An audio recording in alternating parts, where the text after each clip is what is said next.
pero muy importante porque hemos estado compartiendo alguna serie de temas donde hemos estado señalando la dificultad que tiene para muchos creyentes el día de hoy interpretar la Biblia, porque confunden los términos, y en las traducciones del original hebreo del Antiguo Testamento y el griego en el Nuevo Testamento al español se utilizaron palabras pues que no coinciden con la idea original de los autores, teniendo en cuenta que los que escribieron el Nuevo Testamento todos eran judíos, excepto Lucas.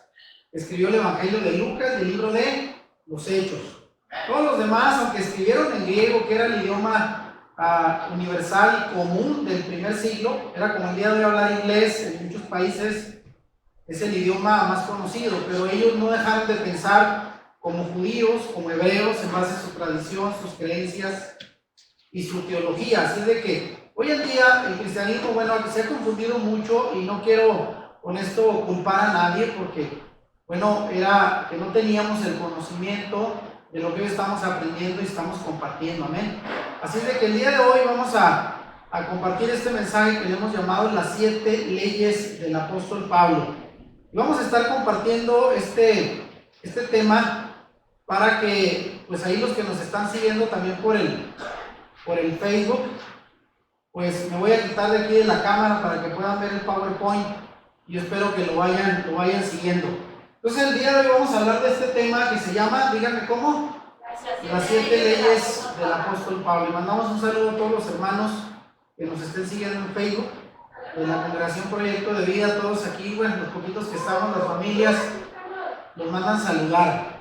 Bien, vamos a comenzar con esto, y me voy rapidito. Algunos términos pues los van a conocer ustedes. La vez pasada, el tema anterior lo llamamos entendiendo el pensamiento del apóstol Pablo. ¿Cuántos recuerdan este tema de la semana pasada? Donde decíamos cómo Pablo, como un escritor judío, que no iba a contradecir sus propias creencias en cuanto a la ley, a la Torá. Y aunque pareciera que en algunos de sus escritos parece contradecir la ley de Dios, no lo es así. Dijimos que tenía mucho que ver con problemas de traducción. Al traducir la Biblia de un idioma a otro, se pierde mucho del significado. Y máximo cuando nosotros no conocemos la cultura hebrea, las creencias, las costumbres. Es como si el día de hoy usted dijera, bueno, me quiero ir a vivir a Rusia, voy a aprender ruso, a lo mejor en un año aprendo. Usted se va a Rusia, no significa en automático que ya es un ruso, que conoce toda la cultura y las creencias y las costumbres, solamente conoce el idioma. Entonces, lo mismo Pablo escribió como un hebreo, con pensamiento hebreo, aunque en un idioma griego. Y eso es algo que no hemos entendido hoy. Cuando tratamos de entender la Biblia, lo hacemos con un pensamiento occidental y nada tiene que ver con la cultura y el pensamiento hebreo. Eso quedó claro en el tema pasado. Si no, vea el video que grabamos. Ahora, quiero rápidamente, pongo mucho escrito, pensando sobre todo en las personas que van a ver el video en YouTube, ¿verdad? Para nosotros, vamos a tratar ahí de afinar la vista para alcanzar a ver. Por eso escribo mucho, pensando en la gente. Queremos que conozca bien el tema y para no dejar conceptos fuera. Bueno, aquí empezó hablando que es el mal interpretado tema de la ley. De toda la teología de Pablo, quizás este es uno de los temas teológicos más enredosos y que confunde más a la gente. Uno de los tópicos más candentes y más controversiales discutidos en los círculos bíblicos e incluso teológicos es el tema de la ley. Y desafortunadamente es una de las palabras más mal interpretadas de toda la Biblia. El mal entendimiento de la palabra ley ha causado una interpretación equivocada de muchos pasajes bíblicos, lo que ha sido precedido por incorrectas teologías que eventualmente han llevado a malas prácticas. Obviamente, si interpretamos mal la Biblia, la creemos mal, y por lo tanto, ¿cómo vamos a actuar? Pues también erróneamente. El tema de la ley se ha convertido pues en una piedra de tropiezo para muchos creyentes y ha causado división entre el pueblo. Aquí me refiero en el pueblo, en la iglesia cristiana, y algunos más que estamos estudiando raíces hebreas y todo esto, ¿no? Por las diferencias en cuanto a las maneras de interpretar la Biblia. Así es que el tema de la ley, hermanos, uno de los más incomprendidos o mal interpretados del apóstol Pablo. ¿Están de acuerdo? Bien, vamos a continuar, vean. El cristianismo promedio, como un todo, desde hace mucho tiempo ha abrazado la idea que la ley está abolida. Esto lo hemos señalado ya en varios mensajes. Y por lo tanto, si está abolida, ya no deberíamos guardar el Shabbat, el sábado, como día de descanso, las fiestas y otros muchos mandamientos antiguos, y como entre comillas, porque así se ve como algo ya muy pasado, que ya no aplica para hoy. Ya que ahora somos libres, otra vez entre comillas, de todos estos mandamientos por medio de Cristo. Y la idea es que Yeshua vino a cumplirlos para que ya no los cumplamos nosotros. Y yo digo, mira qué cómodos somos, ¿verdad? Que el Señor cumpla por nosotros los mandamientos, nos regale la salvación y nosotros ya no hacemos nada. Eso me suena bien, es como decir, voy a ir a pedir trabajo, que me registren en la lista y solamente vengo a cobrar los fines de semana. Casi, ¿verdad? Como diciendo, oye, pues sí, es cierto que hay gracia, hay misericordia, pero no tanto así. Vivir sin ley. La historia nos relata que en el principio no fue así. A decir verdad, en el libro de los Hechos, que es el libro de la historia del inicio de la comunidad de creyentes después de Yeshua y los apóstoles, encontramos el registro de Lucas de que los apóstoles y sus acompañantes guardaban la ley y los mandamientos. Entonces usted va al libro de los Hechos, nunca va a encontrar que los apóstoles hablaran en contra de la ley, la Torá, ni mucho menos que predicaran que tenían que incumplirla. Eso no lo vamos a ver, no aparece por ningún lado. Ahora, Pablo guardó la ley. Ya compartí hace tiempo, unas semanas atrás, un mensaje donde decíamos que Yeshua cumplió al pie de la letra la ley, pero no solo él, también los apóstoles, y Pablo desde luego también lo hizo, guardó la ley. Es un hecho que en el libro de los Hechos de los Apóstoles, Lucas, quien lo escribe, dejó registrado, oiga bien, que Pablo observó el Shabbat como día de reposo al menos 200 veces. Y ahí encontramos, solo puse 3 pasajes, Hechos 13:14 y 44 y el 17:2, pero usted va a encontrar muchos más donde dice que Pablo iba a la sinagoga en Shabbat a estudiar la ley y compartir también el mensaje del Mesías. Amén. Él también celebró la Pascua. 1 Corintios 5 del 7 al 8, vea que él celebró la Pascua como una de las más importantes fiestas de Israel. También celebró la fiesta de los panes sin levadura. Ahí lo tenemos en Hechos 26. No los vamos a leer los pasajes, pero ahí está registrado. Celebró también la fiesta de Pentecostés, que por cierto nosotros acabamos de celebrar la semana pasada, y eso lo encontramos en Hechos 20:16. También celebró el día de la expiación en Hechos 27:9, y además circuncidó a Timoteo en Hechos 16:3, realizando así diversos ritos de purificación e incluso hizo un sacrificio en el templo en Hechos 21:26. Entonces todo esto que vemos aquí nos habla de un Pablo que, lejos de estar en contra de la ley, él la practicaba. Amén. Él la cumplía, incluso con las fiestas, guardaba Shabbat como día de reposo. Esto no nos enseña a un maestro liberal, ¿verdad?, que se abstuviera de las leyes, sino al contrario, él era un fiel cumplidor de la Torá. Amén. Ahora, veamos esto, la pregunta que viene aquí. Si Pablo en verdad dijo que la ley está abolida, como algunos dicen, al igual que Yeshua, así lo enseñan, entonces ¿por qué la obedeció? Parece esto contradictorio, ¿verdad? No vas a decir tú no cumplan algo que tú mismo cumples. Sería una contradicción. Por ejemplo, él dijo en Colosenses 2:16 y 17, por tanto, nadie os juzgue en comida o en bebida, o en cuanto a días de fiesta, luna nueva o días de reposo, todo lo cual es sombra de lo que ha de venir, pero el cuerpo es de Cristo. Y este pasaje, aparentemente, algunos lo interpretan como que Yeshua dice, todos los días de fiesta, comidas, bebidas, costumbres hebreas, incluyendo las lunas nuevas y días de reposo, ya eran solo sombra de lo que habría de venir. ¿Y quién era el que habría de venir? Pues Yeshua. Y esa frase final, pero el cuerpo es de Cristo, aquí se tradujo la palabra griega, y ahí le pongo subrayado la palabra pero y la palabra es, Otra vez, porque en cuestión de traducción se cambian términos. Eso hay que entenderlo.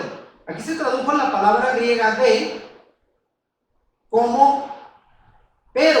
Ahí está la palabra pero. Y se agregó la palabra es para forzar al texto como si Pablo estuviera diciendo que estas cosas no deberían celebrarse más.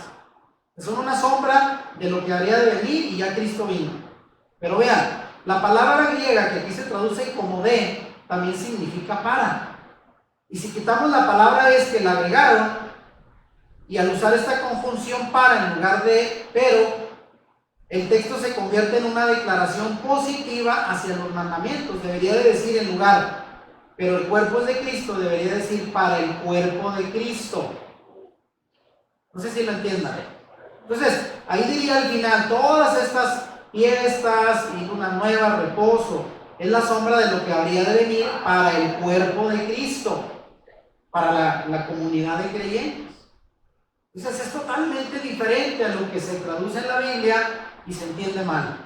Ahora, para esto, alguien dirá, ¿y cómo me lo comprueba? Bueno, pues vaya, busque el pasaje en el Nuevo Testamento en griego y tradúzcalo literal con su traducción correcta y va a ver que el texto cambia.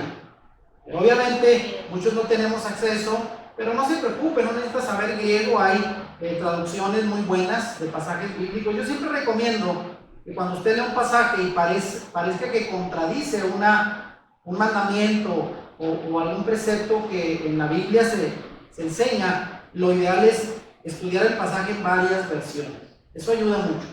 Ahora vean, eso solo como un ejemplo. El Shabbat es obra del reino milenial.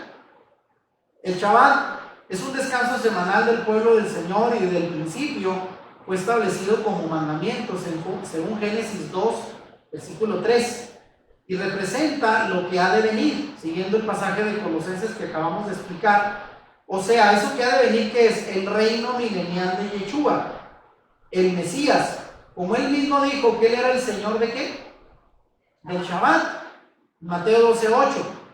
Debemos recordar que un día para el Señor, esto lo dice 2 de Pedro 3:8, es como 1000 años para nosotros. Y para nosotros 1000 años es mucho tiempo, pero para el Señor que es eterno es como si fuera un solo día. Y vean, esto coincide. ¿Por qué dice Pedro que para el Señor 1000 años es como un día? Porque según la historia, los registros de la historia del hombre, según los registros hebreos, ahorita estamos cerca de ya del año 6000. 5700 y tanto. Entonces, al terminar el año 6000, pues ya nos acercamos a los 6 días, equivalentes a 6 días para el Señor. ¿Y el séptimo día qué es? Día de descanso. Significa que a partir del séptimo milenio, pues va a llegar ese tan esperado reino milenial del Señor, que también se le llama el día del Señor en varios pasajes del Antiguo Testamento, que ahí pongo como Isaías, el libro de Amós y muchos otros. Entonces, en otras palabras, a lo que se refiere Colosenses, hablando del Shabbat, ¿verdad? Que es sombra de lo que ha de venir. ¿Qué es lo que ha de venir? El reino milenial de Yeshua, donde vamos a guardar, hermanos. El Shabbat es día de descanso y lo vamos a guardar por 1000 años con el Señor. Así es que vean, es el séptimo día, el séptimo milenio para nosotros. Y eso coincide, no es casual. Amén. Tengamos muy en cuenta esto. Vean. Ahora, yo aquí pongo, las fiestas del Señor son sus tiempos designados que también proyectan su tabla del tiempo para la salvación. O sea, los tiempos designados del Señor, incluyendo sus fiestas y celebraciones, tienen una proyección directa al plan de salvación de Yeshua. Por eso mucha gente dice, ¿ustedes para qué van a celebrar las fiestas? Mejor celebremos Navidad y San Valentín. Y bueno, esas fiestas no tienen ninguna relación con nuestro Salvador, son fiestas paganas, ya lo hemos enseñado. Pero las fiestas bíblicas, y digo bíblicas porque no son judías, son bíblicas para todos los que creemos. Son un anuncio, una proyección hacia el plan eterno de salvación registrado en la Biblia. Y lo vamos a demostrar, vean. Así que si el Shabbat y las fiestas aún son válidos y deben ser celebrados, ¿qué fue exactamente lo que fue abolido? Otra vez volviendo, ¿no? Pues Si dijéramos Colosenses, dice que se abolió algo que fue abolido. Si no fueron las fiestas ni en Shabbat, entonces, ¿de qué ley estaba hablando Pablo? Él debió haberse referido a algo más que al parecer nos hemos perdido y que el enemigo nos ha provocado ceguera acerca de las palabras del Señor, para que podamos comprender de qué ley estaba hablando Pablo. Examinemos más profundamente los textos que vamos a compartir hoy de Pablo para ver a qué ley se refería. Amén. Ahora, pero vean, tengo para ustedes algo más aquí que aunque está un poquito, muy claro en la proyección, pero quizás ahí en internet se vea, y espero y sí, si no lo voy a hacer con una mejor presentación para que puedan ver cómo en esta tabla de los tiempos del Señor, las 7 fiestas bíblicas coinciden perfectamente con el plan de salvación establecido en la Escritura. Por ejemplo, vean, en la parte de arriba, si se fijan, dice las estaciones hay. ¿Cuántas estaciones hay según el calendario bíblico? Primavera, verano y otoño, aunque también hay un invierno, pero las fiestas bíblicas eran solo en 3 estaciones: primavera, verano y otoño. ¿Estamos bien? Arriba, ahí aparece, vean. Y luego también dice, vean, las fiestas del lado izquierdo. ¿Cuáles son las fiestas de primavera? Tenemos 3, ya las conocen: Pascua, panes sin levadura y primeros frutos. ¿Lo están viendo? Y luego también en medio, en verano, tenemos una sola fiesta, que es la fiesta de Pentecostés, que más o menos es por ahí de junio, y lo acabamos de celebrar. Y las 3 fiestas finales de otoño son las fiestas de trompetas, Yom Kippur y tabernáculos. ¿Sí se ubican? Entonces tenemos 3 estaciones: primavera, verano y otoño, y en ellas están las 7 fiestas bíblicas. Ahora, más abajo, en el lado izquierdo, donde dice fiestas, ahí abajo dice la tabla del tiempo de los israelitas en el tiempo de Moisés. Fíjense, Pascua, ¿qué celebraba para ellos? Que eran salvados por medio del Señor, del ángel de la muerte. Para los judíos, la Pascua celebraba haber sido salvos de la muerte. ¿Sí? Panes sin levadura y primeros frutos representaron el éxodo desde que salieron de Egipto. ¿Sí lo está viendo?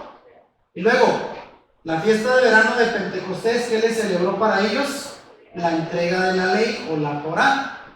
Trompetas. Era el evento en el monte Sinaí. ¿Sí? Yom Kippur nos recuerda el incidente del becerro de oro, ¿se acuerdan? Cómo el Señor se enojó con ellos. Yom Kippur tuvieron que arrepentirse y hacer arrepentimiento, techubá. Y finalmente viene la fiesta de tabernáculos, que representa que el Señor habitó en un tabernáculo en medio de su pueblo. Yeshua nació ¿en qué época? En tabernáculo, porque él vino a hacer sucá, ¿verdad? A hacer una sucá en medio de nosotros, una habitación. Ahora, volviendo otra vez en la parte izquierda, su cumplimiento en el pacto renovado en nuestro tiempo. Primero lo vimos para Israel, que representó cada fiesta, ¿está bien? Pero ahora, para el pacto renovado en nuestro tiempo, ¿qué representa cada fiesta? Pascua, ¿qué representa? La muerte de Yeshua, nuestro Cordero Pascual. Panes sin levadura, ¿qué significa? Apunta a Yeshua y dice que Yeshua vivió una vida sin pecado. ¿Qué significa la levadura? Pecado. Y Yeshua vivió sin pecado. Primeros frutos, ¿qué representa? La resurrección de Yeshua. Amén. Él fue levantado como una gavilla de primeros frutos ante el Padre, el primero entre muchos de la resurrección. Y luego allí Yeshua se apareció a los creyentes por 40 días hasta llegar a la fiesta de Pentecostés. Obviamente, ¿verdad? Para Pentecostés la entrega de la ley para nosotros es pues la gracia, el perdón que el Señor nos ha dado también a través de sus mandamientos. Y al mismo tiempo se celebra el advenimiento del Espíritu Santo en el día de Pentecostés, según el capítulo 2 del libro de los Hechos, cuando aquellos 120 en el aposento alto recibieron el Espíritu Santo con la señal de las nuevas lenguas. ¿Trompetas qué significa? Eso todavía no lo vivimos. Solo las fiestas de primavera y verano ya se han cumplido en Yeshua. Y las de otoño están por cumplirse. ¿Cuáles son? ¿Trompetas qué significa? Segunda venida y la coronación del Mesías como rey de Israel. porque en trompetas era cuando se entronizaban los reyes de Israel, acuérdense, y el Señor va a ser entronizado como rey en esa época. Entonces ya sabemos para cuándo va a aparecer Yeshua, la segunda venida. Aunque muchos digan no saben cuándo, nosotros sí sabemos en qué momento va a ocurrir. Luego también Yom Kippur, ¿qué significa? Tribulación y juicio. Tiempo de arrepentimiento y de tribulación en la tierra. Y finalmente el tabernáculo va a representar el reino milenial y el descanso con el Señor en su presencia. Amén. Y luego finalmente, ahí abajo dice la línea del tiempo de los creyentes. Bueno, en Pascua, ¿qué nos representa para nosotros hoy? Pues aceptar a Yeshua como nuestro Señor y Salvador, y somos salvos según Juan 1:12, por haberle aceptado a Él. Panes sin levadura, ¿qué representa? Los creyentes no leudan, porque a causa de Yeshua han sido justificados. Amén. Ahora el Señor nos limpió también de pecado al justificarnos por su sacrificio. Primeros frutos. Los creyentes son aceptados a causa de Yeshua, porque Él es la ofrenda mecida delante del Padre, según Levíticos 23:11. Pentecostés, para nosotros es aprender acerca de la Torá. ¿Cuántos dicen amén? Y no solo aprender, obedecerla. Los creyentes están siendo conformados a la imagen del Mesías, quien es la Torá viviente. Y luego finalmente, trompetas, ¿qué significa para nuestro tiempo? Algunos lo relacionan con el advenimiento del Señor o el rapto. Yom Kippur, bueno, lo relacionamos con los creyentes que pasarán de muerte a vida, según Juan 5:24, y finalmente tabernáculos, viviendo con el Señor. Amén. Al final en los cielos nuevos y tierra nueva. En todo esto, vean, es un mapa de cómo todas las fiestas apuntaron en su momento a la historia del pueblo de Israel, pero también apuntan hacia Yeshua y hacia los tiempos actuales en cada creyente. Amén. Entonces, para aquellos que dicen que esto de las fiestas nada tiene que ver para nosotros los creyentes, aquí demostramos que no es así. La salvación se obtiene a través de Yeshua solamente.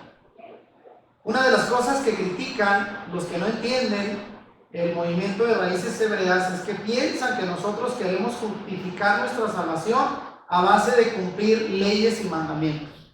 Y eso es una gran equivocación. Aunque el propio Yeshua dijo que debemos cumplir la ley como prueba de que lo amamos, ¿dónde dice eso? Juan 14:15, ¿qué dijo el Señor? Si me amáis, guardad mis mandamientos. Entonces es importante guardarlos. Sin embargo, los judíos actuales creen que se alcanza la salvación por cumplir la ley solamente, lo cual es incorrecto, porque entonces dejaríamos afuera el sacrificio de Yeshua. Pero vean, nosotros nos vamos al otro extremo. Pero a su vez los cristianos creen que la ley fue abolida y que ya no se debe de guardar, solamente aceptamos el sacrificio de Yeshua por la fe y ya está. No más guardar mandamientos, lo cual también es antibíblico.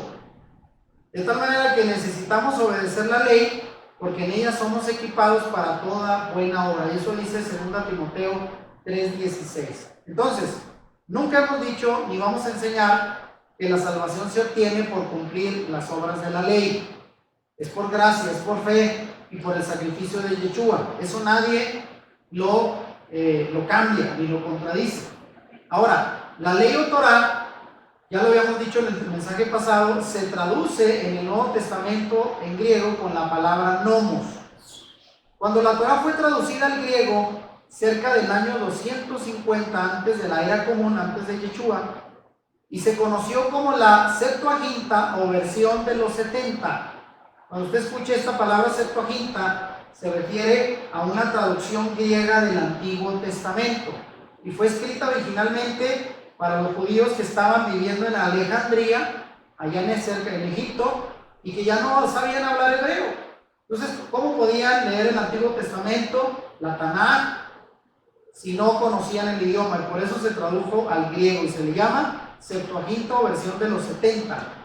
En esta versión la palabra Torah, que literalmente significa instrucciones, eso significa Torah, instrucción de vida, considerada por los judíos como la ley máxima de su fe, fue traducida con la palabra nomos. Los traductores de la Septuaginta querían enfatizar que la Torah es la ley del Señor y no una ley hecha por hombres. Amén. Ahora vamos a ver por qué. ¿Qué significa la palabra nomos? La palabra en inglés es law y en español ley. Es traducida en el Nuevo Testamento con la palabra griega nomos. La palabra nomos tiene un significado profundo, pero la simplificamos como ley. Y el significado de nomos ha evolucionado con el tiempo. Cerca del año 500, antes de la era común, antes de Yeshua, la nomos o la ley se refiere a las instrucciones de los dioses griegos. Vean cuál era el significado para los griegos. Su palabra no era Torah, eso era en hebreo. Instrucción de vida para los griegos era nomos. ¿Qué significaba? Instrucciones de los dioses griegos eran entregadas al pueblo a través de sus respectivos sacerdotes. Y también hacía referencia a la ley de la naturaleza como nomos, la cual se creía que era implementada por los dioses. O sea, la palabra nomos fue lo más parecido que encontraron los traductores para que los griegos entendieran a qué se refería la ley. La ley es los mandamientos de su Dios, del Dios hebreo, para su pueblo. Y nomos era lo mismo, más o menos el equivalente, la entrega de las leyes de los dioses griegos al pueblo griego. ¿Lo está entendiendo? Por eso, más o menos, trataron de hacer un equivalente, no que sea la misma palabra, porque acá hablamos de dioses paganos, obviamente. Ahora vean, cuando el tiempo transcurrió, vamos a ver cómo surgieron leyes no solo escritas, sino también orales. La palabra nomos también fue cambiando. Las palabras de los reyes se convirtieron en nomos o leyes. Durante este tiempo, las nomos o leyes entre los griegos eran también orales y no solo escritas. Porque vean, siempre hay leyes escritas, pero también leyes orales que con la costumbre y el uso se van haciendo autoridad. Necesitamos entender que aunque la Torá y la Tanaj, que la Tanaj es como se le llama al Antiguo Testamento hebreo, la Biblia hebrea, o para nosotros Antiguo Testamento, la ley es escrita. Sin embargo, existe también una ley oral entre los judíos correspondiente a las tradiciones y costumbres de los ancianos o rabinos. Entonces, en la ley hebrea hay ley escrita, lo que es la escritura, la Tanaj, el Antiguo Testamento, y ley oral, que son costumbres y tradiciones de los ancianos. ¿Amén? ¿Está entendiendo? Ley oral y ley escrita. Ahora, lo mismo pasa entre las leyes o nomos entre los griegos. Entre los griegos los nomos evolucionó nuevamente y no solo se convirtió en los mandatos orales de sus dioses y del rey, sino que también las costumbres y tradiciones de la gente, lo que significa las normas y lo que era aceptado por la sociedad, se volvió también nomos o ley. O sea, las costumbres, las tradiciones, también eran ley oral. Tiempo después, cuando había demasiadas nomos o leyes que recordar, empezaron a escribirlas. De tal manera que casi siempre la ley primero existió oralmente y después se escribió. Es por eso que entendemos que en el pueblo judío la ley y los mandamientos vinieron hasta el monte Sinaí, pero nadie puede decir que no había ley en el pueblo. La ley existía, pero se transmitía oralmente. Amén. Lo mismo pasa aquí. Los estatutos de la ley elaborados por los abogados también se les consideraban nomos y todos dentro del imperio debían obedecerlos. Bien, voy rápido con esto. La ley o nomos fueron usados como métodos de control. La nomos era un método de control entre la población y servía como su sistema de justicia. Sin embargo, solo aquellos que eran libres estaban bajo la ley o nomos y podían buscar su protección. Fíjese bien, los esclavos no estaban bajo la nomos o la ley y no podían ser protegidos por ella.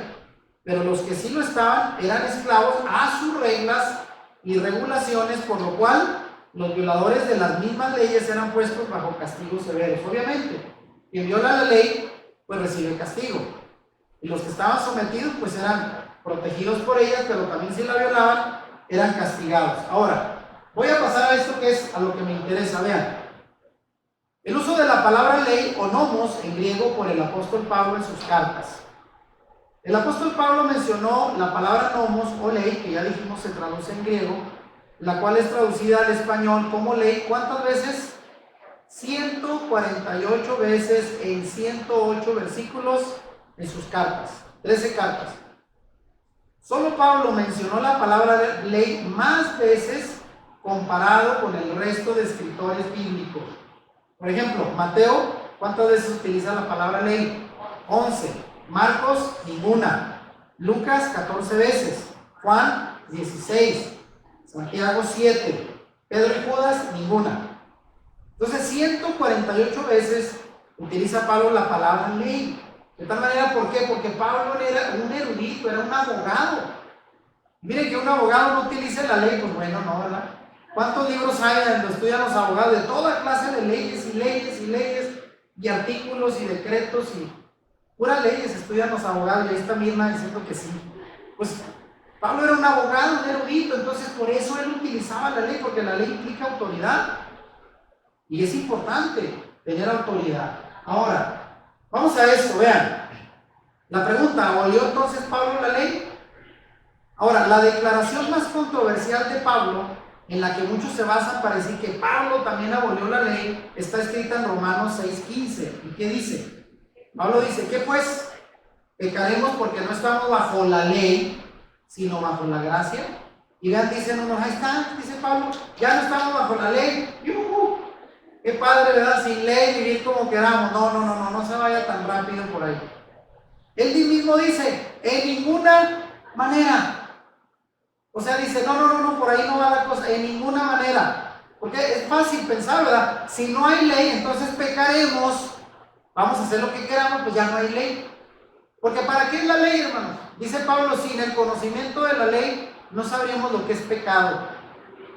Y si alguien dice, no tiene ley, pues no hay mandamientos, haz lo que tú quieras y nunca vas a transgredir ningún mandato porque no hay ley. Entonces, si viviéramos sin ley, aparentemente qué padre, ¿no? Pero no es así, porque sería un desorden total, un caos. Por eso el Señor estableció leyes, porque son para conveniencia nuestra. Entonces, vean, esta declaración aparentemente establece que ya no estamos bajo la ley, sino bajo la gracia. Sin embargo, es oportuno preguntarnos a cuál ley se refirió Pablo. Y esta es la clave de todo, hermano. ¿A cuál ley se refiere Pablo? Cuando dice ya no estamos bajo la ley, ¿a cuál ley? A ver, vamos a verla y ahí es donde vamos a empezar el tema. Vean, las 7 leyes de Pablo, aquí se las presento en esta gráfica. Pablo identificó al menos, porque puede haber más, aquí por ejemplo no aparece la ley del matrimonio, que también Pablo la utiliza en 1 Corintios, pero al menos las más usadas son 7 leyes en sus epístolas. Número 1, la ley de las obras. Y ahí pongo Romanos 3:27. Vaya anotando, o incluso luego vamos a tener oportunidad, va a quedar grabado el video para que usted estudie con calma, porque esto nos llevaría mucho tiempo leer los pasajes. Número 2, la ley de la fe. Romanos 3:27 también aparece ahí. Número 3, la ley de la mente. Romanos 7:23. Número 4, la ley del pecado. Esa es una de las que más se utiliza y la gente la confunde. Romanos 7:23 y 25. Número 5, la ley del Señor, porque sería la Torá, los mandamientos. Romanos 7:25 y 8:7. Número 6, la ley del Espíritu. Romanos 8:2. Y número 7, la ley de los judíos. Ahorita vamos a ver qué diferencia hay. Romanos 7:1. Y más bien tiene que ver con la ley oral. Ahorita lo vamos a explicar. Entonces ahí tiene usted, en esta lámina al menos, las 7 leyes más comunes que utiliza Pablo en sus cartas. Y vean como todas se traducen en español como ley, pues no logramos identificar a cuál ley se refiere. Ese es el problema. Es cuando a Pablo usted encuentra la ley en una traducción al español, ley, pregúntese antes de interpretar a qué ley se refiere. Esa es la clave para no hacer una mala interpretación de la teología de Pablo. ¿Estamos entendiendo? Muy bien. Ahora vean, quiero pasar a lo siguiente, las voy a ir explicando una por una. La primera es la que me voy a detener un poquito más, porque es donde hay más confusión. Me voy a ir en detalle, porque quiero que tanto ustedes como la gente que vea el video lo entienda. Porque de verdad mucha gente se enreda y dice, yo no entiendo, para mí es la misma. Y cuando diga ley, es la Torá, es la ley de los judíos, los mandamientos. No. Vamos a explicarlo con calma. Voy a explicar primero la ley de las obras versus la ley de la fe. Miren, voy a estar haciendo contrastes para que vean cómo utiliza Pablo estos términos. La primera comparación está en Romanos 3:27 y corresponde a la ley de las obras y la ley de la fe, también aquí se menciona. Fíjese lo que dice Pablo. ¿Dónde pues está la jactancia? Queda excluida. ¿Por cuál ley? ¿Por la de las obras? No, sino por la ley de la fe. Pues ahí menciona ley de las obras y la ley de la fe. Ahí están las dos, no pierda de vista. Sin embargo, cuando leemos el siguiente versículo, vean, podemos ver una desviación en la traducción. Porque fíjese cómo se traduce, hasta ahí el verso 3:27 no hay problema, habla las obras de la ley, y habla la ley de la fe. Amén. Fíjense, pero aquí cómo se traduce en el verso que sigue. Concluimos pues que el hombre es justificado por fe sin las obras de la ley. Y ahorita le voy a explicar por qué eso está mal traducido. Sin las obras de la ley. ¿Cómo lo entendería usted si no tuviera ese conocimiento? O sea, si yo guardo la ley, las obras que me exigen los mandamientos, pues no voy a ser justificado, entonces ¿para qué me sirven? ¿Verdad? Así parece. Pero vean, vamos a ver el significado. La ley de las obras se tradujo como las obras de la ley y no es lo mismo. Fíjese bien, la ley de las obras no es lo mismo que las obras de la ley. Usted dice, pues nomás cámbiele, dele vuelta, ¿verdad? Ponga la palabra final al primero y ya está. No, no es lo mismo. Ahora sí que aquí, miren, haciendo que la ley implícitamente la Torá luciera de manera negativa. Lo que se está comparando aquí no es la Torá, hermano.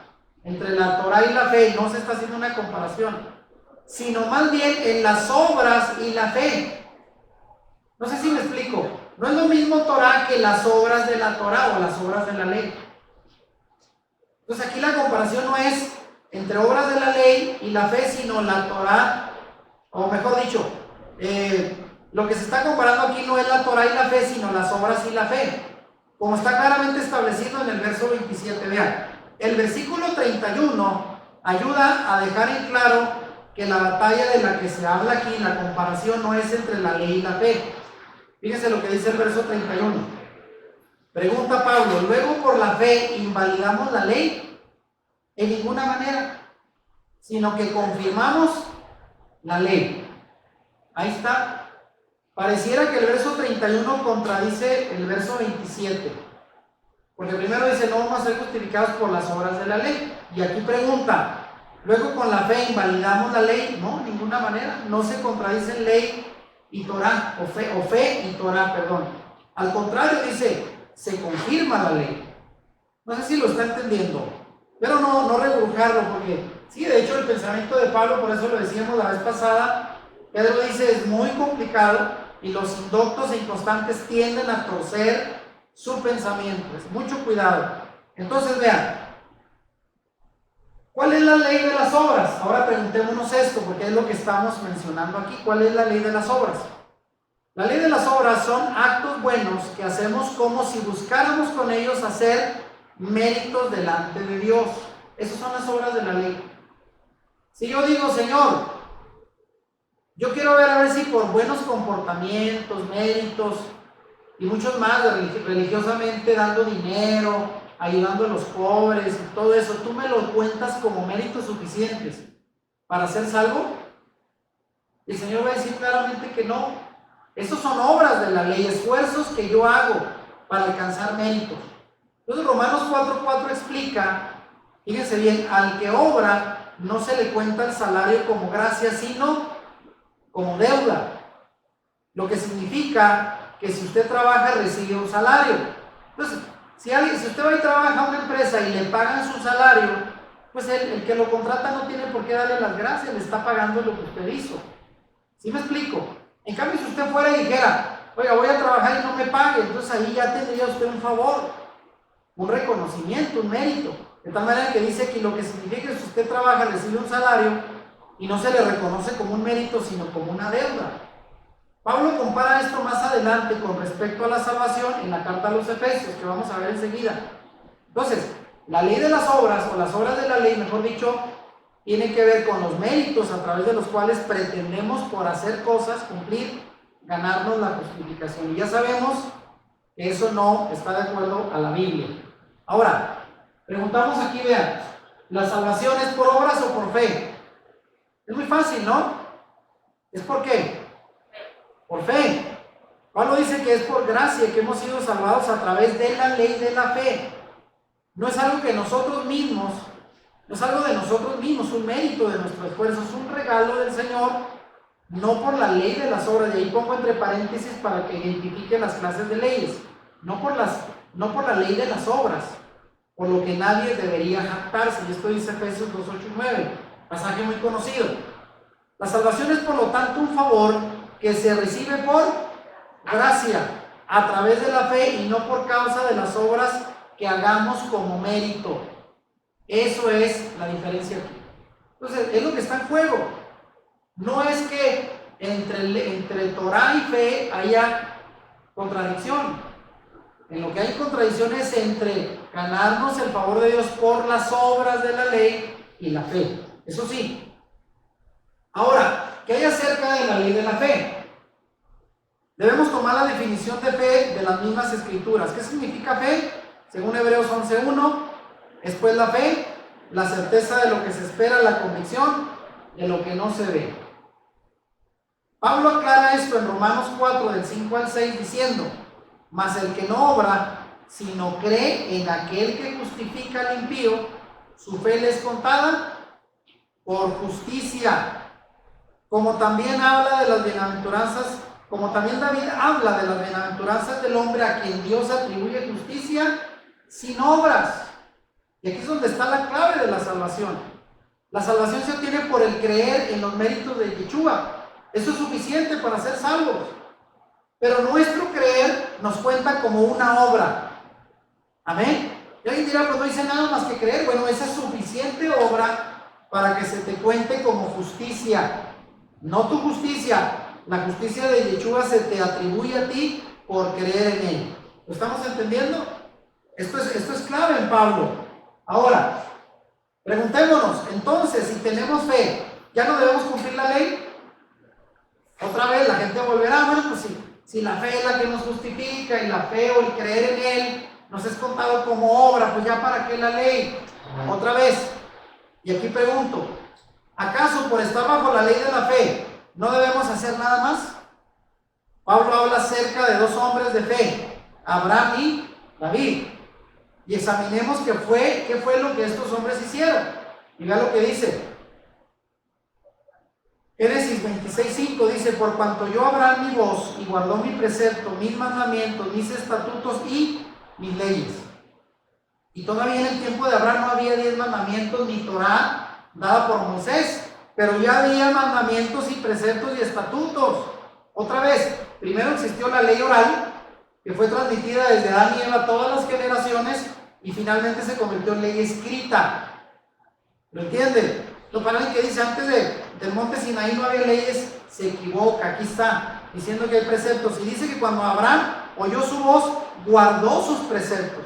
Por eso se le llama el padre de la fe, porque él salió sin saber a dónde iba y le creyó al Señor solamente con haberle dicho. Y eso, la fe le fue contada por justicia. David, por otro lado, habló acerca de la Torah y de obedecer los mandamientos del Señor en todos sus salmos. Vean, por ejemplo, se ha dicho el Salmo 119, es la mejor expresión de la ley, de la Torah del Señor y todos sus beneficios. Tener fe, pues, no significa que ya no debemos obedecer los mandamientos. Ahí queda claro en la vida de estos dos personajes. ¿Lo estamos entendiendo? ¿Vamos bien hasta ahorita? No se me pierda porque todavía falta algo más. Ahora, otra pregunta.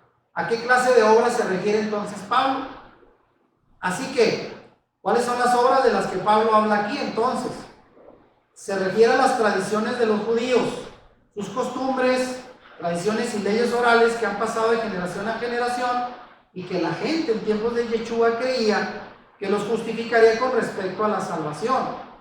¿Amén? Hay que recordarlo, vamos a ver más adelante, que existía dentro del propio pueblo de Israel la secta de los judíos.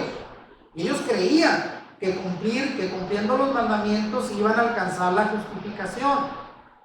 pero eran mandamientos orales, sus tradiciones, sus creencias, sus costumbres. Yeshua mismo reprobó a los fariseos por hacer los mandamientos del Señor a un lado por causa de sus tradiciones. Vean lo que dice Mateo 5:3. Porque también vosotros quebrantáis el mandamiento de Dios, o sea, la Torah escrita por vuestras tradiciones. ¿Lo está entendiendo? A eso se refería las obras de la ley. O sea, no vamos a poder ser salvos cumpliendo costumbres, tradiciones, rituales, sino por la fe en Yeshua. El creer nos cuenta como obras para justificación, pero no esta clase de obras, sino los mandamientos de Dios. Lo vamos a ver ahorita. Entonces, la fe se demuestra por la obediencia. ¿Cuántos dicen amén? Porque también esto sería contradecir. Imagínense que usted le dijera a un hijo que se porta bien y acata todo lo que usted dice. ¿Lo vería como mal? No, eso es lo que queremos, ¿verdad? Que sean obedientes, lo mismo el Padre. Cuando obedecemos los mandamientos de Dios y creemos que Él cumplirá sus promesas, eso es fe. En los 10 mandamientos se nos dice, por ejemplo, vean, honra a tu padre y a tu madre y tendrás una vida larga, Éxodo 22.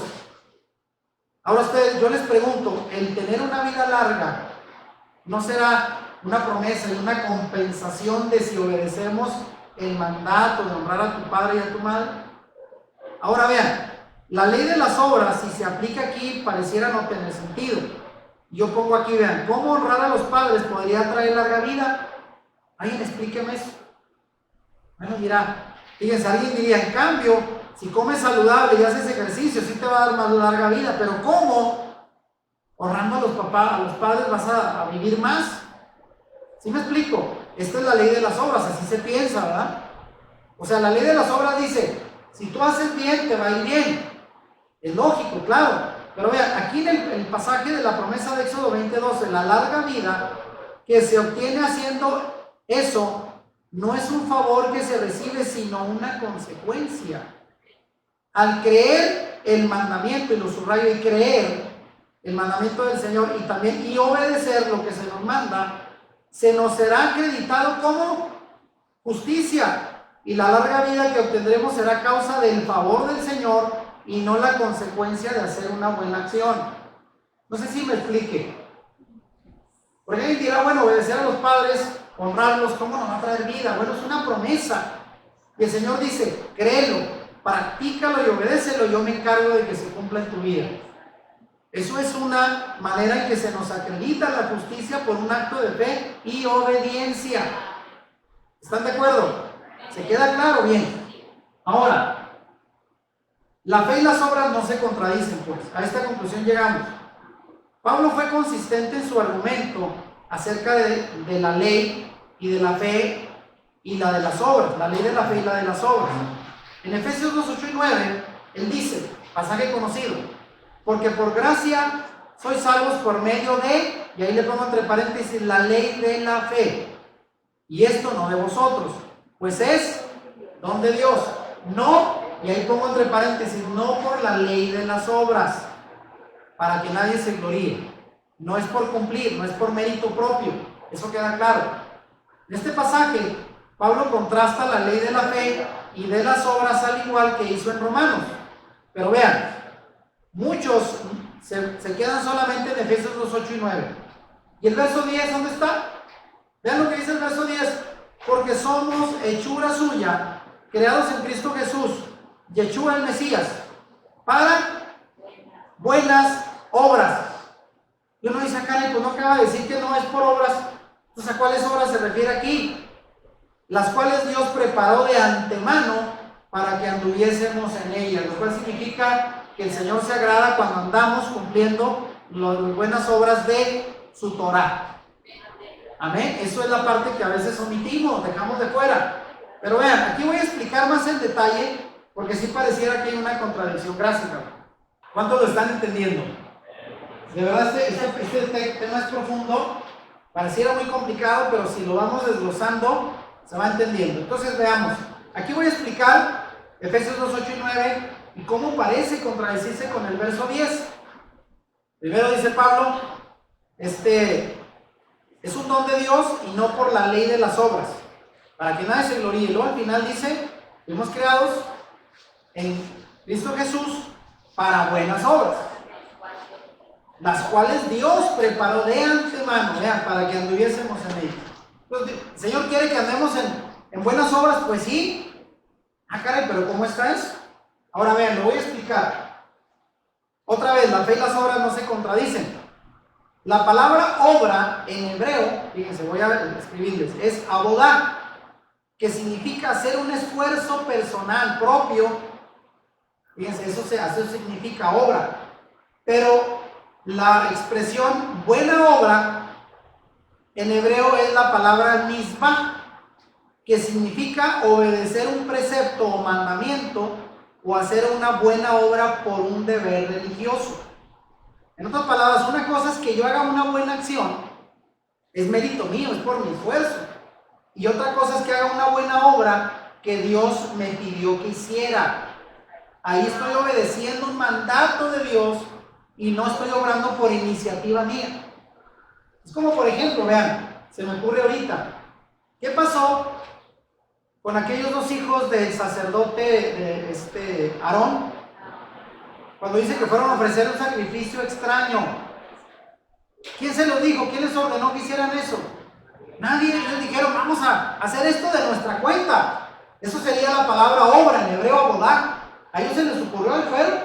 ¿Cómo les fue? De buena intención. Fue de buena intención. Mucha gente dice que yo hago las cosas de buena intención, sí, pero son iniciativas tuyas, nadie te lo pide. No de Dios. Tú lo haces para ganarte un mérito, amén, un reconocimiento, y eso es diferente.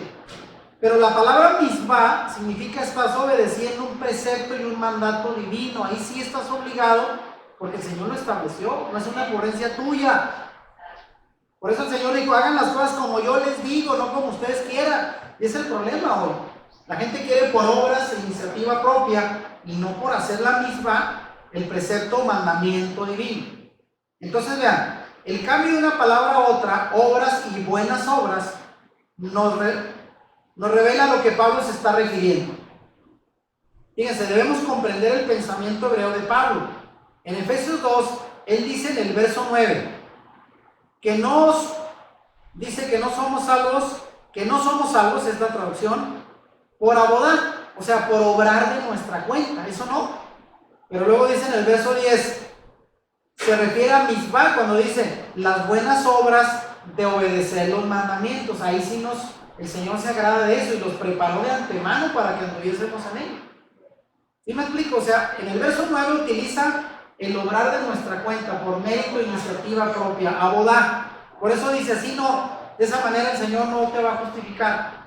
Pero ya cuando eres salvo y cuando estás dentro del conocimiento de las leyes de Dios, tú vas a querer obedecer, pero ella no es un mérito tuyo y una ocurrencia tuya, sino vas a obrar y obedecer un mandato, una misma que el Señor estableció. Y de ahí el Señor se agrada. ¿Entendemos la diferencia ahora? Entonces, son dos palabras diferentes. Y eso se traducen de la misma manera y se confunden. Ahora, vean, hay promesas para el que obedece. Esa es otra de las cosas que mucha gente se pierde porque piensa que el cumplir la ley ya no es necesario. Vean, en Romanos 4:5 Pablo dice, mas el que no obra, si no cree en aquel que justifica al impío, su fe le es contada por justicia. Aquí encontramos la palabra creer. ¿Qué significa? Creer es un acto de fe de que Él, o sea el Señor, hará lo que ha prometido hacer. Para cada mandamiento que Él ha dado hay una bendición correspondiente. Creer en lo que Él dice es parte de la nomos o ley de la fe. No la comprendemos, pero es verdadera y se cumplirá si creemos. Entonces mucha gente cuando dice yo estoy obedeciendo porque el Señor lo estableció y tengo la fe que la obediencia trae como consecuencia la bendición.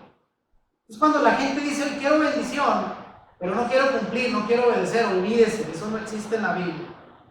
Las bendiciones vienen como consecuencia de obedecer la palabra y de hacer lo que Dios dice. Amén. Esto es así. Ahora, vámonos a la segunda ley. Todo esto tiene que ver con la primera, pero quizás de las más confundidas de Pablo. La segunda ley, la ley de la mente contra la ley del pecado. Fíjense bien, El conflicto de las dos leyes es explicado en Romanos 7, 14 al 25. Y aquí solamente pongo 2 versículos. Usted puede leer todo el pasaje. Así que queriendo yo hacer el bien, hallo esta ley, que el mal está en mí. Verso 22. Porque según el hombre interior me deleito en la ley de Dios, pero veo otra ley en mis miembros que se revela contra la ley de mi mente. Ahí está, la ley de la mente, ahí lo menciona. Y que me lleva cautivo a la ley del pecado. Ahí está otra ley, vean, que está en mis miembros. Entonces aquí al menos en este pasaje vemos 3 clases de ley. La Torá, la que se deleita en cumplir, pero la ley de la mente y la ley del pecado no le dejan obedecer la voluntad de Dios. Pero vean, habla de varias leyes. Y en el versículo 23, la ley de la mente claramente está en guerra pues con la ley del pecado, ¿verdad? Yo quiero hacer algo en mi mente, yo digo, quiero obedecer, quiero agradar al Padre, pero la ley de la carnota, dicen por ahí algunos, la ley del pecado que está en mi carne, es la que me lo impide. Eso se refiere Pablo, otra ley, la ley de la mente contra la ley del pecado. Ahora vean, la ley de la mente comprende que, número 1, la ley del Señor es espiritual. Algunos dirán que la ley no se puede cumplir y tienen razón. Si no eres una persona nacida de nuevo, no la vas a poder cumplir, porque la ley del Señor es espiritual y si tú eres carnal no vas a poder, eso es cierto. Número 2, la carne está vendida en esclavitud ¿a quién? Al pecado. Hay que entender que a través de nuestras concupiscencias y pasiones carnales es como el pecado toma ocasión para hacernos caer. Eso es cierto, ahí queda revelado en este pasaje. Número 3, de acuerdo a la ley del Señor, confiesa que esta ley es buena. O sea, Pablo nunca dice que la ley, la Torá del Señor sea mala. No, el problema nunca ha estado en la ley, es en nosotros. Número 4, sabemos que no hay nada bueno en nosotros, eso también lo dice Pablo, versículo 18. O sea, el problema no está en la ley del Señor, sino en nosotros. Número 5, nos deleitamos en la ley del Señor según el hombre interior. Y recordemos que Pablo habla del hombre interior espiritual que se deleita en hacer la voluntad del Señor, ¿sí? Y número 6, con nuestra mente servimos a la ley del Señor, pero con el cuerpo a la ley del pecado. ¿Lo está entendiendo? Entonces, aquí vemos pues, con la mente queremos agradar las leyes y mandamientos del Señor, pero al final la ley que está en nuestro cuerpo pecaminoso es la que nos hace incumplir. Ahí está pues la lucha. Ahora, en esto mismo, vamos a ver la ley de las obras contra la ley de la fe. Fíjense, todos estos pasajes solo los estoy poniendo rápido porque hay mucho que leerlos, pero espero dejar un poquito de pistas sobre cómo interpretarlos. Acerca de la ley del pecado declara Pablo, número 1, la carne está bajo la esclavitud del pecado, verso 14. Número 2, no podemos comprender qué estamos haciendo y por qué no hacemos lo que nos gustaría hacer. Esa es la lucha interna, ¿verdad? Pablo dice, yo quiero obedecer y al final no puedo. Entonces esa lucha habla de esas leyes, ¿verdad? Disputándose la decisión final de nosotros. Número 3, hacemos lo que realmente odiamos, es lo que dice Pablo. Número 4, hacemos lo que no queremos hacer. Número 5, ya no hacemos obras perversas, pero el pecado aún mora en nosotros. O sea, la tentación aún va a estar ahí. Verso 17. Número 6, hacemos lo que realmente no deseamos hacer. Verso 20. Y finalmente el 7, la ley del pecado está en los miembros de nuestro cuerpo. Verso 23. Eso es a lo que se refiere Pablo, la lucha entre el hombre espiritual y el hombre carnal. ¿Lo estamos entendiendo? El hombre espiritual quiere agradar, quiere servir, quiere cumplir, quiere obedecer. Y el hombre carnal quiere vivir como viven muchos cristianos. No hay ley. O sea, qué padre, ¿verdad? Dale vuelo a la hilacha, a la carne. Al cabo ya el Señor cumplió todo. Y eso es una gran mentira en la que muchos han caído. Ahora, estamos ya acercándonos al final. La ley del espíritu contra la ley del pecado. La tercera comparación que hace Pablo es acerca de la ley del espíritu de vida contra la ley del pecado, como se puede observar en Romanos 8, del 1 al 4. ¿Qué dice el pasaje? Léalo conmigo. Ahora pues, ninguna condenación hay para los que están en Cristo Jesús, los que no andan conforme a la carne, sino conforme al Espíritu. Porque la ley del Espíritu de vida en Cristo Jesús me ha librado de la ley del pecado y de la muerte. Vean, ahí está mencionando las dos, ley del espíritu, ley del pecado y de la muerte.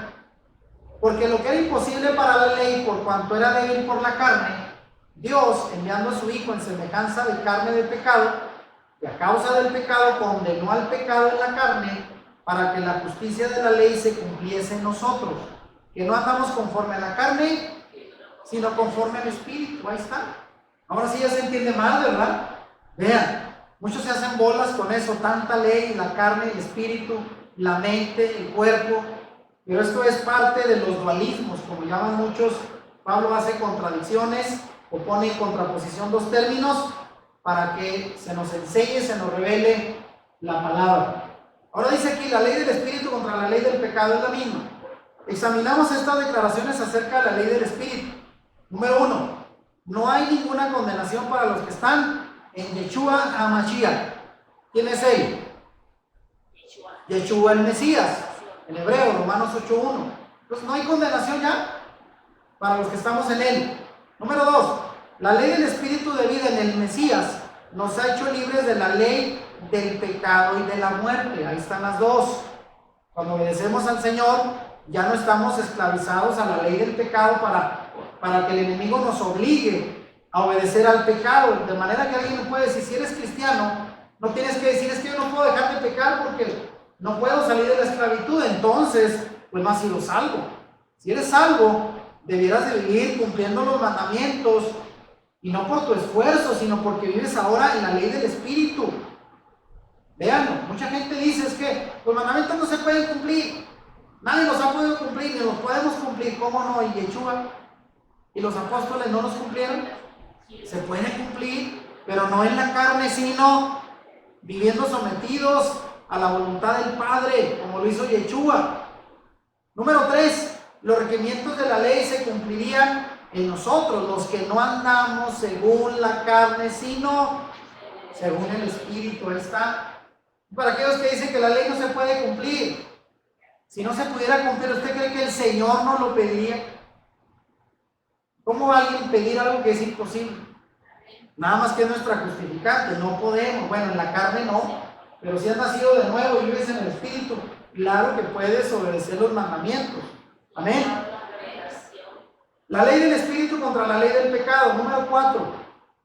Nuestras mentes se han preparado para pensar en las cosas del Espíritu. Verso 5. Y esto es la vida y paz. Verso 6. Número 5. El Espíritu del Señor mora en nosotros y le pertenecemos a Él. Verso 9. Número 6. Nuestro espíritu está vivo por causa de la justicia. Versículo 10. Y número 7. Porque todos los que son guiados por el Espíritu del Señor, estos son, ¿qué? Hijos de Él. Fíjense qué revelación hay aquí. Muchos se anotan, somos hijos de Dios. Pero ¿cómo vas a ser un hijo desobediente sin guardar Torah? ¿Eres hijo? Y vean lo que dice aquí. Los que son guiados por el Espíritu del Señor, ¿a qué? A obedecer. Estos son hijos de Él. Verso 14. El Espíritu mismo da testimonio de que somos hijos de Elohim. ¿Cuántos dicen amén? Verso 16. Entonces, lo que se nos identifica como hijos de Él es que obedecemos la palabra, caminamos de acuerdo a los preceptos. Amén. Y el mismo Espíritu da testimonio de que somos sus hijos. Ahora, vamos a terminar, estamos cerca de la ley del Señor. Pablo establece varios indicadores acerca de la ley del Señor, la Torah. Número 1. Porque no son los oidores de la ley los que son justos delante del Señor, sino que los hacedores de la ley serán justificados. Romanos 2:3. Entonces vean, aquellos que dicen, yo oigo la palabra cada domingo, el día de reunión, oigo la palabra y me gusta, qué maravillosa. Pero saliendo de ahí haces lo que dice Santiago, se te olvida, ¿verdad? Y ya no lo obedeces. Entonces vas a ser justificado. Alguien dirá, sí, porque obedecí a Yeshua y fui salvo por la fe. Sí, pero no te quedes ahí. Aquí está diciendo Pablo y no se contradice, no son los oidores de la ley, sino los hacedores de la ley los que serán justificados. Y pareciera que esto contradice todo su teología, pero no. Es que no hay contrario, no hay contrariante. La ley del Señor, la Torah y la fe. Claro que no. Número 2, no anulamos la ley del Señor a través de la fe. No podría ser así. Por el contrario, establecemos la ley del Señor. Y Pablo ya dice en Romanos 3:31, no se contradice, se confirma a través de la fe que la ley sigue vigente. Y número 3, por medio de la ley sabemos que es pecado. Romanos 7:7. Si desechamos la ley, pues ¿cómo vamos a saber qué es bueno y qué es malo? Si desechamos la ley, andamos perdidos. Por eso es necesaria la ley y es conveniente para guiarnos por el camino de la rectitud. Si no hay ley, no hay conocimiento del pecado. Amén. Número 4, la ley del Señor es santa y el mandamiento es santo, justo y bueno. Así dice Pablo en Romanos 7:12. Vean, ahí está. Nunca habla en contra de la ley santa, es un mandamiento justo y bueno, el santo. Número 5, la ley del Señor es espiritual, Romanos 7:14. Número 6, el que ama a su prójimo ha cumplido la ley del Señor, Romanos 13:8 y 10. Entonces, alguien se va mucho por la ley del amor y que solo hay que amarnos, amor y paz y ya cumplimos todo. Sí, es cierto, solo 2 mandamientos, ama al Señor sobre todas las cosas, pero eso incluye los primeros 5 mandamientos de los 10. ¿Amas al Señor? Bueno, guarda el día de descanso, también eso incluye. ¿Amas a tu prójimo? Cumple del mandamiento 6 al 10. Vean, sí es cierto, es la ley del amor, pero no es así tan fácil nada más como cómo te quiero, hermano, sino implica muchas cosas más. Número 7, lo que sea que se haya escrito en tiempos antiguos fue escrito para instruirnos, para que a través de la perseverancia y el aliento que dan las escrituras tengamos esperanza. Romanos 15:4. Todos esos pasajes habría que leerlos, no nos da el tiempo aquí, pero ahí estoy solo marcando las características de la ley del Señor según San Pablo en sus escritos. Ahora, vamos a terminar con esto. Vean, la ley de los judíos. Aquí sí, la Torá es ley universal, es para todo el pueblo que crea. El judío de nacimiento como el gentil, para todos venimos a obedecer Torá. Amén. Pero sí hay una cierta ley que se reserva a un grupo dentro del judaísmo. Y aquí es donde voy a explicar. Romanos 7:1, Pablo llama la atención de aquellos que conocían la ley. Vean cómo dice: ¿acaso ignoráis, hermanos? Pues hablo con los que conocen la ley. ¿Quiénes conocían la ley en aquel tiempo? Pues los judíos habían crecido, nacido con la ley. Ellos eran los, si alguien la conocía, eran ellos. Ahora dice que la ley se enseñorea del hombre, entre tanto que éste vive.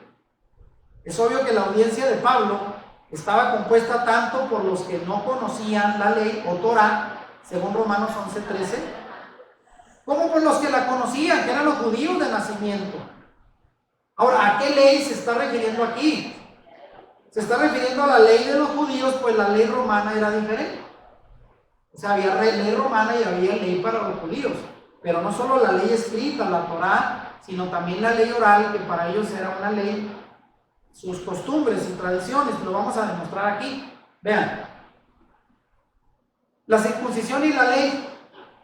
Ahora bien, en Romanos 4, del 10 al 12, Pablo estaba argumentando acerca de la circuncisión y la ley con estas palabras. Vean, y dice: y recibió la circuncisión como señal, se refiere a Abraham, el padre de la fe, como sello de la justicia, de la fe que tuvo estando aún incircunciso.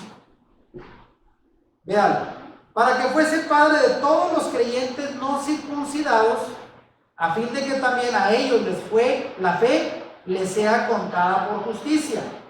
Pero fíjese, y padre de la circuncisión, para los que no solamente son de la circuncisión, sino que también siguen las pisadas de la fe que tuvo nuestro padre Abraham antes de ser circuncidado. O sea, fíjense bien, aquí está muy interesante, porque en la Biblia Pablo habla de los circuncidados y de los no circuncidados. ¿Quiénes eran los circuncidados? Los judíos. Era parte del rito que el Señor le había pedido a Abraham que cumpliera como el sello del pacto entre él y su pueblo. No fue una ocurrencia, porque algunos piensan que es una ocurrencia. No, el Señor les estableció eso como una señal, un símbolo del pacto. ¿Y quiénes eran los circuncidados en el tiempo de Yeshua, de Pablo? Los judíos. Se circuncidaban los varones al 8º día según la ley. Pero también los no circuncidados eran los gentiles, ¿verdad? Que no cumplían con ese ritual. Y en el caso de nosotros, ¿debemos de circuncidarnos o no? Bueno, porque así como a Abraham se le contó su fe antes de ser circuncidado, fue suficiente para ser justificado, lo mismo para nosotros. Hay mucho debate acerca de esto. Muchos dicen, sí te tienes que circuncidar para que estés en el pacto. Bueno, es una señal del pacto para el pueblo judío. Para el pueblo gentil no es un requisito, y eso lo vamos a ver. Pero bueno, la circuncisión como requisito de salvación, vamos a ver qué decían los judíos circuncidados. En este punto se hace obvio que él está presentando su caso acerca de la ley o nomos de los judíos. Ellos creían que una persona al ser circuncidada recibiría la salvación, porque esa era la señal del pacto, ya lo entendemos. Pero la circuncisión de la que se está argumentando aquí no es la circuncisión que el Señor le mandó a Abraham como señal del pacto, sino la circuncisión como parte del ritual o proceso para convertirse al judaísmo, haciendo del creyente gentil un Hertzedek, que en hebreo significa prosélito. Ya lo entendemos. Bueno, los judíos, en el tiempo de Yeshua había una secta muy dijéramos, muy estricta, que dentro de los muchos requisitos que pedía a los no judíos, era si tú quieres ser un seguidor de la Torá, un prosélito, un simpatizante, tienes que circuncidar. Y ese era un requisito que ellos ponían para ser parte del pueblo. ¿Sí lo entienden? Entonces la circuncisión no era la señal del pacto que pidió a Abraham el Señor, sino ya era un requisito humano del grupo del judaísmo que lo querían establecer como un ritual, como un requisito a cumplir para ser salvo. Y eso era con lo que Pablo no estaba de acuerdo. Muy diferente, no es lo mismo. Pues aquí ponemos entre paréntesis, ¿la circuncisión nos salva? ¿Qué dicen ustedes? Los fariseos creían que era necesario que los creyentes gentiles fueran circuncidados, los fariseos, y de este modo convertirse al judaísmo como una secta dentro de la fe de Israel. Hay que entender, porque a veces uno dice, esos que dice ahí el Pablo que en contra de los judaizantes, muchos dicen, son ustedes los de raíces hebreas, que no, nada tiene que ver. Era una secta muy rigurosa dentro del pueblo de Israel, llamada el judaísmo, y todavía existe el día de hoy. Ellos decían, para ser salvo tienes que circuncidar. Y esa ya era una imposición de un ritual de ellos. De tal manera que la epístola completa a los Gálatas es donde Pablo se dedica a este tema. Pablo protestó que este no era el caso, no era un requisito. Él no estaba en contra de la circuncisión de la carne, repito, como señal del pacto, no era eso. Pero estaba en contra del ritual impuesto por el judaísmo. Amén. Pues a eso sí se refería, por ejemplo, y no estaba en contra de la señal del pacto, porque vean qué hizo con Timoteo. Lo circuncidó, pero no como un decir a los judíos, para que ustedes estén contentos, no, lo hizo para cumplir con la señal del pacto, que es otra cosa. Amén. Mucho tiene que ver si haces algo por ritual, por imposición o por convicción de un mandamiento. Bien, ahora sí. Conclusiones, ya no estamos bajo la ley del pecado. Si leemos ahora sí Romanos capítulo 5 al 8, nos damos cuenta que Pablo se está refiriendo a la ley del pecado. Ahora sí lo entendemos. Los creyentes no somos ya sus esclavos, que hemos sido libertados. ¿Pero de cuál ley? Ley del pecado, no la ley Torah. Y dice Pablo, porque Él es nuestra paz, que de ambos pueblos hizo uno, derribando la pared intermedia de separación. ¿Cuáles dos pueblos? El pueblo de Judá, la casa de Judá y la casa de Israel, que somos nosotros los que veníamos del exilio, de entre los goyim, dentro de las naciones, y que ahora hemos sido reconocidos con la casa de Judá, un solo pueblo. Y esto lo dice el Antiguo Testamento también, en Ezequiel. Aboliendo en su carne las enemistades, fíjense, aquí pongo en subrayado, la ley de los mandamientos expresados en ordenanzas, porque aquí está otro problema, algunos lo entienden mal. Para crear en sí mismo de los dos un solo y nuevo hombre, haciendo la paz, mediante la cruz reconciliar con Dios a ambos en un solo cuerpo, matando en ella las enemistades. Efesios 2, 14 al 16. Entonces ahí subrayo La ley de los pueblos que abolió en su carne. Y otra vez alguien pensará, ahí está la ley, la Torá, el Señor también vino a abolirla, la puso, la crucificó, la clavó en la cruz. Otra mala interpretación. Y aquí pregunto, ¿qué clase de ley abolió Yeshua en su carne? Si lo tomamos al pie de la letra, realmente pareciera que Jesús crucificó la ley de los mandamientos llamada la ley de Moisés o la Torá. Así que, ¿cómo podemos reconciliar esta declaración con el hecho de que la palabra del Señor no cambia? Bueno, leyendo el pasaje original en el griego, vean, aquí vamos a ver, en el versículo 15 nos encontramos con estas palabras, vean. La palabra griega katargeo, que significa abolido. Y luego la palabra en, pues se traduce en, autú, se traduce su, ahorita lo vamos a ver juntos. Sarx, se traduce carne. La palabra jo es la palabra la, extra, enemistad. G, la palabra la, nomos ley, en tole judicial, en dogma, es ordenanza hecha por hombres. Ahora leamos solo lo de los paréntesis para ver cómo se traduciría literalmente usando las palabras correctas. Y diría pues, abolido en su carne la enemistad, la ley judicial en ordenanzas hechas por hombres, dogmas de hombres. A esa ley se refiere, no a la Torá traída por el Señor a través de Moisés. ¿Sí no entiende? Dogma, hasta el día de hoy la palabra dogma se refiere a preceptos humanos, leyes humanas, no ley divina. A eso se refiere. ¿Lo entendió ahora sí? Y vean cómo son pasajes. Hay que estudiar mucho, es cierto. ¿Qué clase de ley abolió Yeshua en su carne? Bueno, basados en esto, la ley judicial contenida en la ley judía hecha por hombres, que podríamos llamar el Talmud judío, y todas los escritos de sus leyes orales, se separa o impide que los judíos y gentiles estén juntos. Esa es la que ha sido abolida en la cruz. Porque lo que decían los judíos, ¿quieres ser parte del pueblo? Bueno, cumple con todas estas leyes, ahí te va. Y sacaban la del Talmud y cuantas cosas. ¿Y qué decía el gentil? No, pues ya, me la dejaron muy difícil. Y ellos decían, ahí están, todos ustedes no pueden, quedan fuera, nosotros dentro. Y fue lo que dijo el Señor, esas leyes que hacen imposible que el no judío no pueda entrar a la salvación, leyes humanas, preceptos humanos son los que Él abolió y los clavó en la cruz. Para que ahora ambos podamos ser un solo pueblo en Yeshua HaMashiach. Amén. De tal manera que ahora estamos juntos. Y es la ley hecha por hombres, es la que ha sido abolida y no la Torá del Señor. Amén. Vamos a terminar con estas dos últimas láminas, la ley santa del Eterno. Eso solamente son un montón de pasajes para que ustedes se den una idea cómo Pablo se refiere a la ley, a la Torá, como la santa palabra del Señor, y siempre la cita con referencia. Nunca habla en contra de la Torá. Número 1, le llama escrituras, y ahí están pasajes de Romanos. También dice lo que está escrito. Siempre cuando dice lo que está escrito se refiere a ¿qué? Al Antiguo Testamento, a la Torá, a la Tanaj, como se le llamaban los hebreos. Y cita un montón de pasajes del Antiguo Testamento. Número 3, los llama los oráculos del Señor en Romanos 3:2. Número 4, la ley y los profetas, Romanos 3:21. Mandamientos, Romanos 7:8 y 16:26. Número 6, la palabra de la promesa, Romanos 9:9. Le llama también el Evangelio en Romanos 1:9 y muchos más.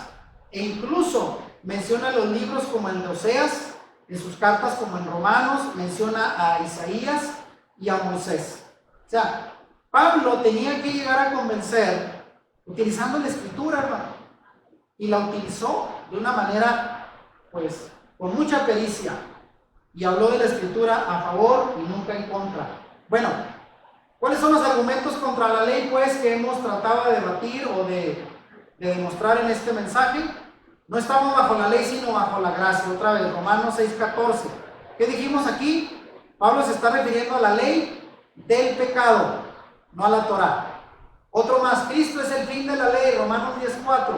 Ahí como traducido fin, es la palabra telos, que es la palabra griega que se tradujo como fin, pero significa enfocarse o llegar a la meta. O sea, lo que nos nos trajo a la meta fue el Señor, no que Él la haya abolido, la haya terminado. Amén. Aquellos que buscan ser justificados por la ley han caído de la gracia, dice Gálatas 5:4. Aquí se refiere a ser justificados por la ley de los judíos, lo que acabamos de explicar, mandatos de hombres. Esto no aplica. Y la ley de los mandamientos ha sido crucificada en Efesios 2:15. Ya dijimos, la palabra griega entoles significa judicial. Muy bien. Bueno, ¿cuál es la conclusión de este mensaje? Bueno, hoy espero hayamos aprendido, hoy existen al menos ¿cuántas leyes? 7 leyes. 7 leyes al menos de las que Pablo habla en sus epístolas. La ley de la que Pablo habla en Romanos 6:14 es la ley del pecado y no la ley del Señor. Ya no estamos bajo la ley del pecado, por lo que no deberíamos obedecer sus deseos, pero los mandamientos del Señor aún son válidos y eso nunca cambiará, pues el Señor mismo nunca cambia. ¿Qué dice Hebreos 13:8? Yeshua es el mismo ayer, hoy y por siempre. Pues si Él es el mismo, sus mandamientos tampoco cambian. Debemos ser, por lo tanto, cuidadosos de lo que rechazamos, pues la palabra del Señor permanecerá para siempre. Si te gustó este video, dale like y compártelo con tus amigos. Suscríbete a nuestro canal si no lo has hecho y activa la campanita para que YouTube te avise cuando subamos nuevos videos. Bendiciones.